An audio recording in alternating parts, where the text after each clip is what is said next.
Deus, bom dia, queridos. Bom dia a todos, amém?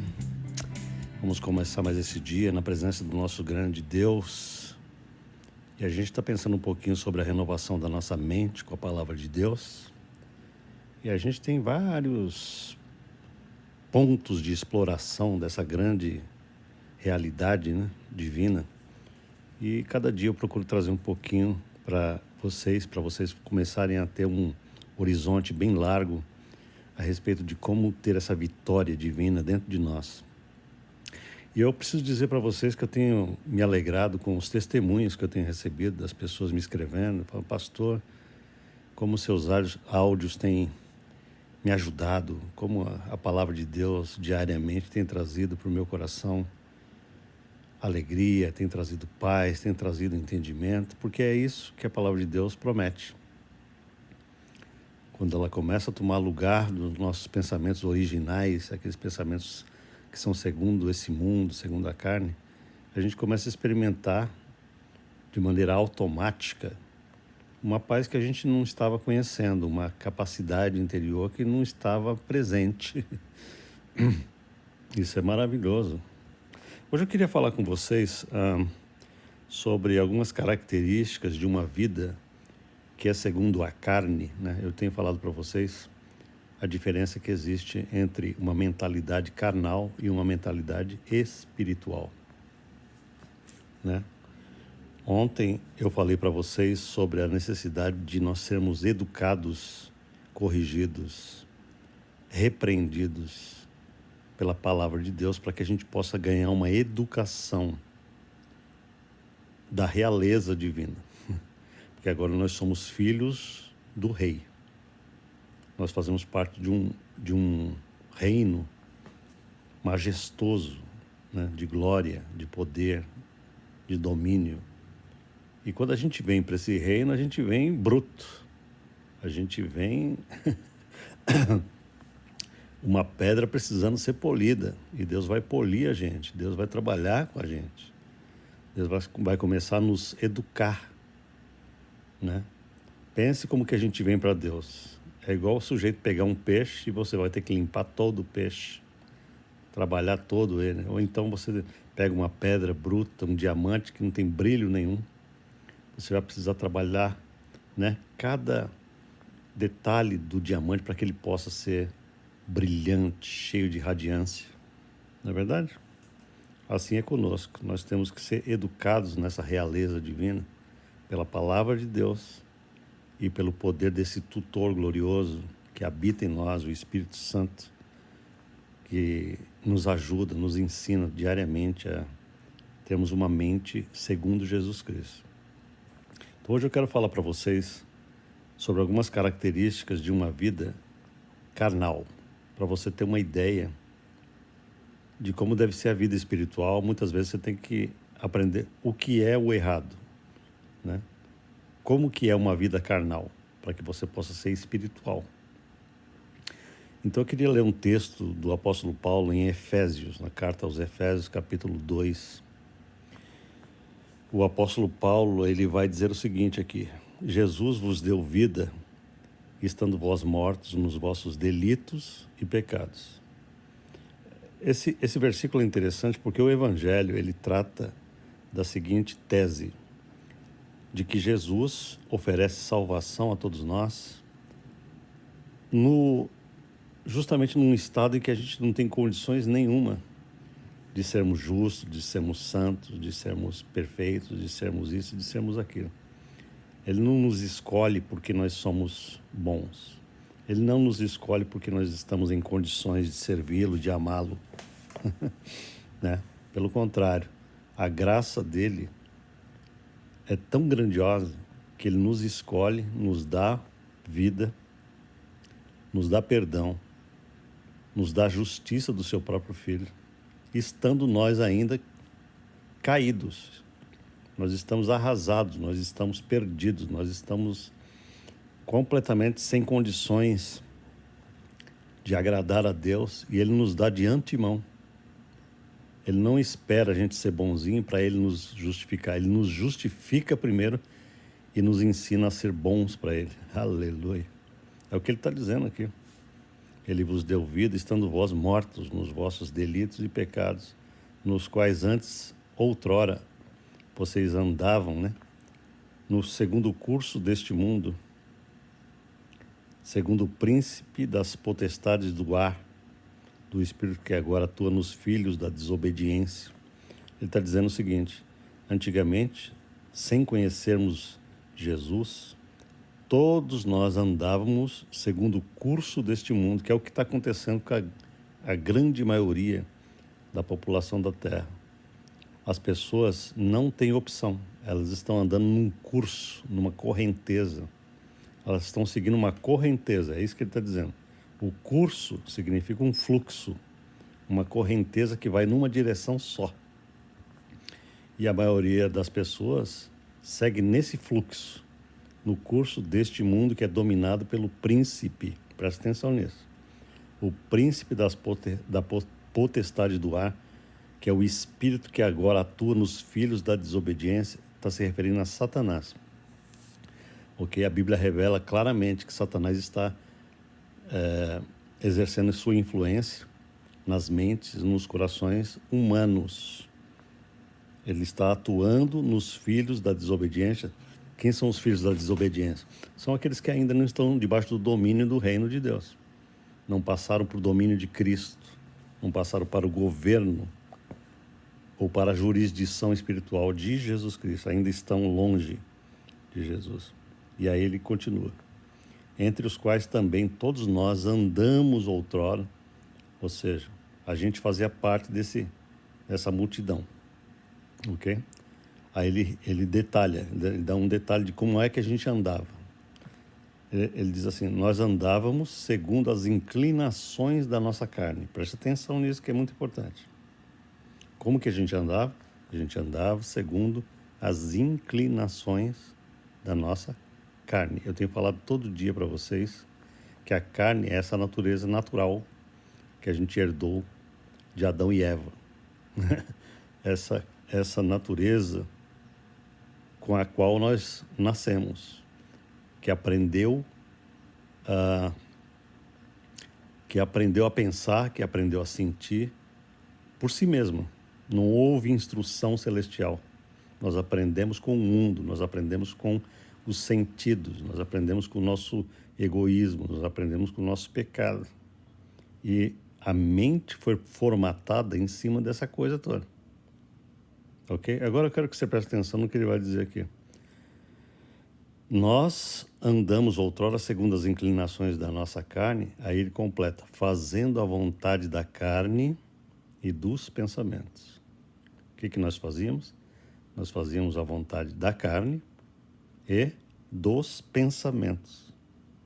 Então eu quero parar um pouquinho aqui para meditar com vocês como que isso é influencial, né? É influente na nossa vida se a gente não tiver o conhecimento da verdade. Por quê? Primeiro porque a gente tem que entender que quem não tem o poder de Deus em si, quem não tem a verdade da palavra em si, automaticamente é governado por uma outra coisa, ok? Pela vontade da carne e dos pensamentos. Então, quando você vem para Jesus e ele começa a ensinar para você uma nova educação divina, esses novos conceitos que são apresentados a nós, eles são conceitos totalmente estranhos, esquisitos para a nossa mente carnal. A mente carnal não está acostumada com as coisas celestiais e com o método divino, ok? Então, presta atenção, Paulo está dizendo que nós fazíamos a vontade da carne e dos pensamentos. E não é isso exatamente que está acontecendo na maioria das pessoas do planeta. Todo mundo tem a ideia de que é natural, e né? Na cabeça delas é natural fazer a vontade da carne e fazer a vontade dos pensamentos. Ou a gente poderia dizer um português bem popular, fazer o que dá na telha. Fazer o que me vem na cabeça. Essa é a forma mais carnal de se viver. Ah, e tem gente que se gloria disso. Ah, eu faço o que me dá na telha. Tem gente que ainda se gloria da sua carnalidade, né? Eu faço o que me vem no coração, eu faço o que me...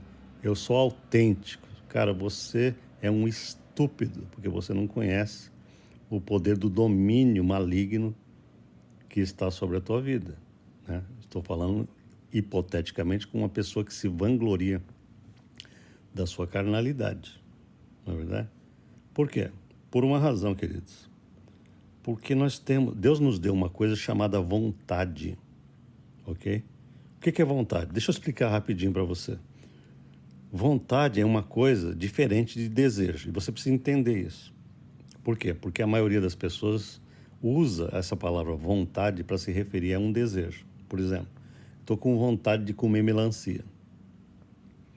Ah, eu estou com vontade de tomar um café. Então a palavra vontade, ela é usada pela maioria das pessoas, pelo menos em português, né, no nosso idioma, ela é usada de maneira equivocada para se referir a um desejo. Estou com vontade de tomar um banho, estou com vontade disso e daquilo. Então, veja, a palavra vontade, ela não é equivalente a desejo. Nós deveríamos dizer assim, ah, eu estou com desejo de tomar um café. Ah, eu estou com desejo de uma melancia, entende? Por quê? Porque vontade não é desejo. O que é vontade? Vontade é a capacidade interior de dizer sim ou não aos desejos. Ok?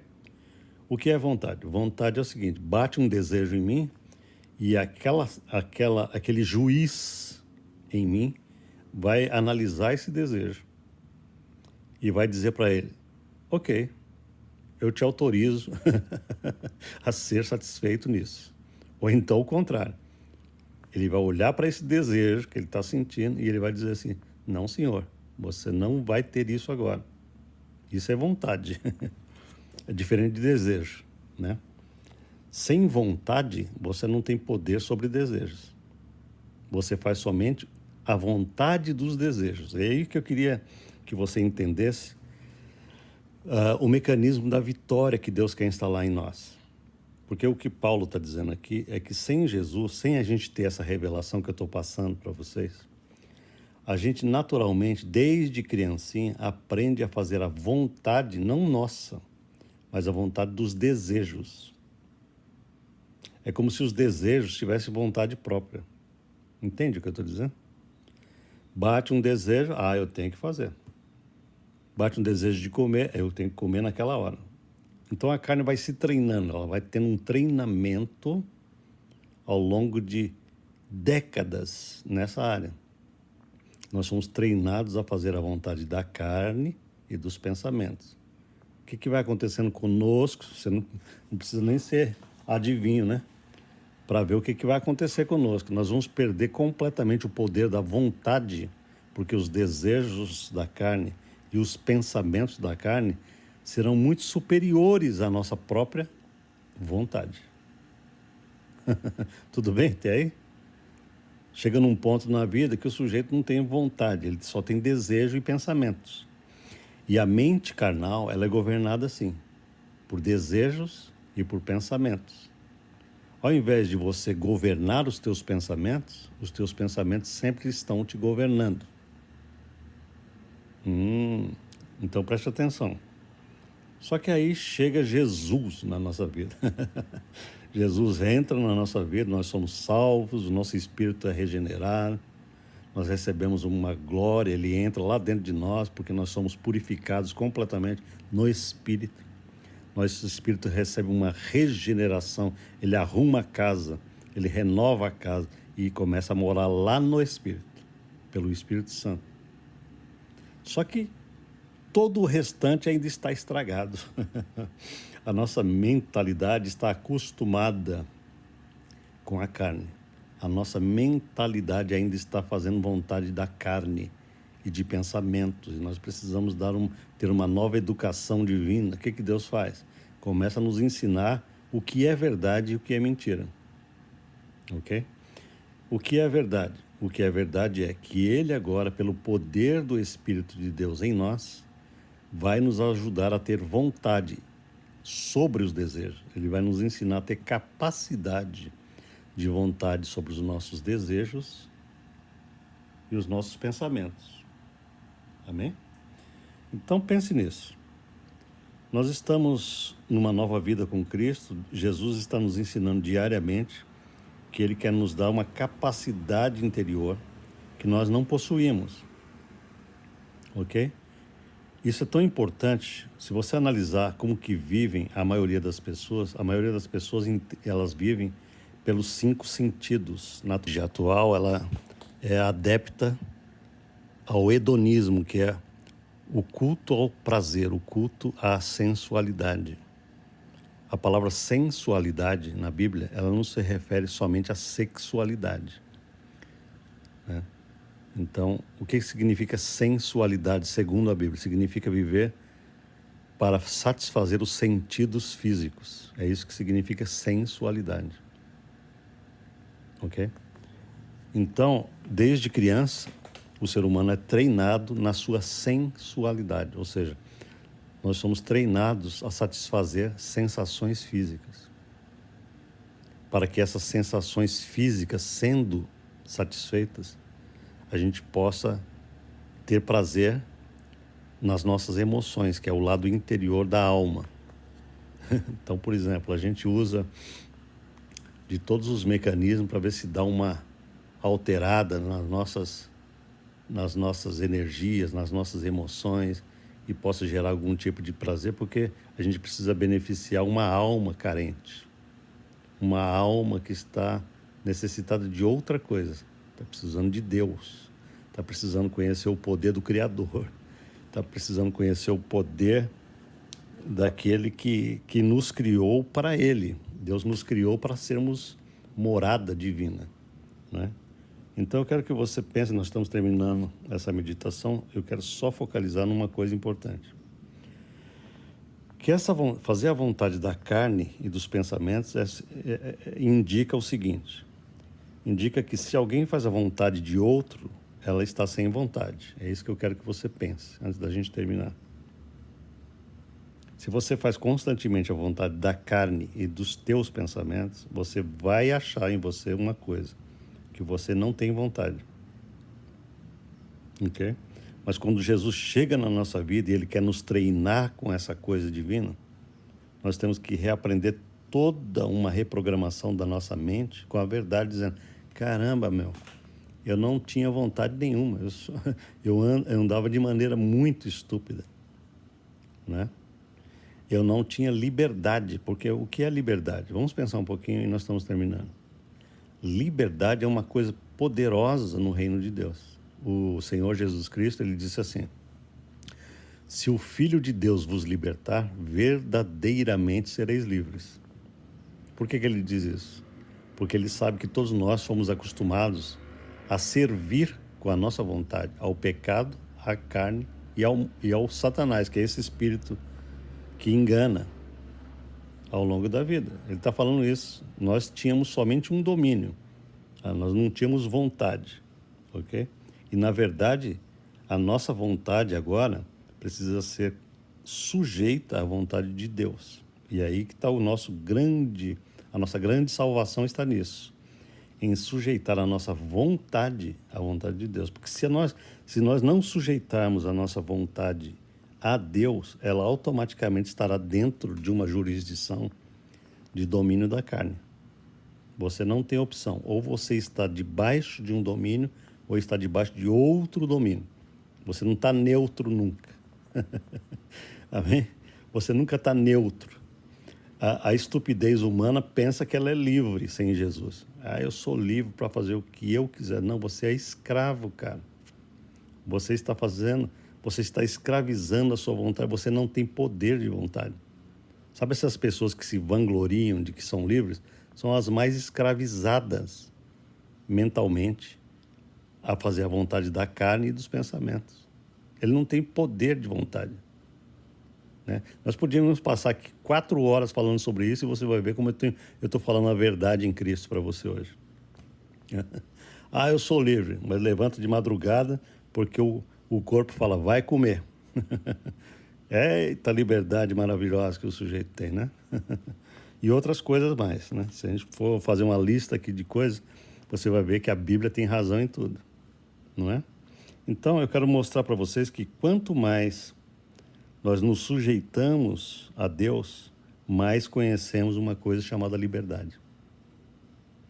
Entendeu? A sujeição a Deus não é cadeia, não é prisão e não é escravidão. Por quê? Porque quanto mais submisso a Deus, mais liberto eu sou. É um paradoxo isso que Deus está fazendo conosco. Paradoxo significa uma aparente contradição. E no reino de Deus as coisas funcionam desse jeito. Elas têm uma aparência de contradição, mas elas não são contraditórias. Quanto mais eu estiver sob o domínio de Deus, mais domínio próprio eu terei sobre mim. Entendeu que lindo? Quanto mais eu me submeto a Cristo, mais eu tenho poder de vontade para dominar a mim mesmo.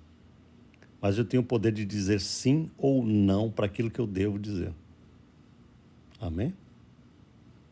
Então, queridos, eu vou parar por aqui, porque esse é um assunto muito importante, mas ele também é longo. Eu só quero que você pegue a síntese do que eu falei aqui. Antes de Jesus, você só tinha uma opção: fazer a vontade dessa carnalidade, dos teus pensamentos errados. É por isso que tem gente que tem síndrome de pânico. O que é um síndrome de pânico? É quando a cabeça é tão dominada por si mesma que a pessoa, a personalidade humana, perde o domínio e o controle sobre o que a cabeça quer pensar. A cabeça começa a pensar um monte de besteira e ela acredita que ela não tem controle. Ela entra em pânico. Ok? Portanto, é preciso um retreinamento de domínio mental. É um exemplo que eu estou dando, mas o ser humano hoje em dia tem um monte de síndrome que eu não aceito isso, irmão. Se você é de Jesus, se você é uma nova criatura, você não tem que pensar como esse mundo pensa. Ah, eu tenho a síndrome do sei do quê. Ah, eu tenho aquela outra síndrome que agora descobriram na internet. Cara, você tem que viver segundo a verdade divina e não segundo esses especialistas, entre aspas, que ficam analisando a natureza caída do homem, que é a carne, para tentar te trazer um novo diagnóstico a cada dia, segundo a carne. Você agora tem poder de Deus, pela palavra de Deus, para ter uma mentalidade absolutamente curada, vencedora. Você não é obrigado a ficar debaixo dessas classificações mundanas de patologias que nascem todo dia na internet, nas redes sociais, e que faz está fazendo cabeça de muita gente, né? Há 20, 30 anos atrás, você não conhecia tanta patologia quanto estas que esses especialistas estão trazendo a cada dia para mentir, para enganar, para te manter debaixo de novos conceitos mundanos. Amém. Amém, queridos? Então eu quero que você pense o seguinte: em Jesus, você ganha novo poder na vontade. A tua vontade começa a ser vontade de fato e não apenas desejo. Você não é mais escravo de paixões, de desejos, de impulsos, daquele negócio, me bateu sabe esse negócio de bateu uma vontade? Esses termos são tão inadequados com a nova criação que a gente não pode mais usar esse negócio na nossa vida. Você está entendendo o que eu estou dizendo? Bateu um desejo, bateu uma vontade, bateu... Cara, nós temos que andar por um princípio de domínio, de governo, de capacidade interior, de dominar os nossos desejos e pensamentos o tempo inteiro. Eu vou continuar esse assunto amanhã porque ele é muito extenso, mas eu quero orar com você, porque eu penso que Deus me ajudou a trazer para você pelo menos um desejo de conhecer melhor esse negócio, porque isso vai te ajudar tremendamente a ser uma pessoa vitoriosa na vida. Isso vai afetar tudo na tua vida, tudo, desde relacionamentos, desde a tua vida emotiva, afetiva.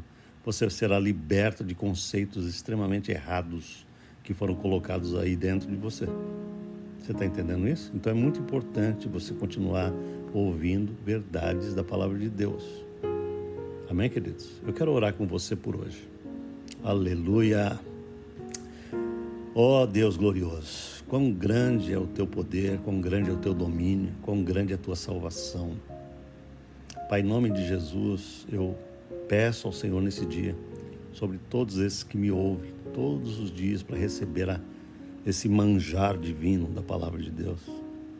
Porque a tua comida é verdadeiramente comida, disse Jesus. A tua comida espiritual verdadeiramente alimenta aquilo que está precisando lá dentro, as nossas carências, as nossas dificuldades. Pai, eu peço que o Senhor comece a transformar radicalmente todos os que me escutam a ter uma mente espiritual e não carnal, a saírem de debaixo desse domínio maligno chamado carne e passarem a viver uma vida em espírito, no teu poder, na tua capacitação diária, para a tua glória, em nome de Jesus. Amém? Amém, queridos. Deus te abençoe. A gente se fala amanhã para a glória do Senhor. Amém.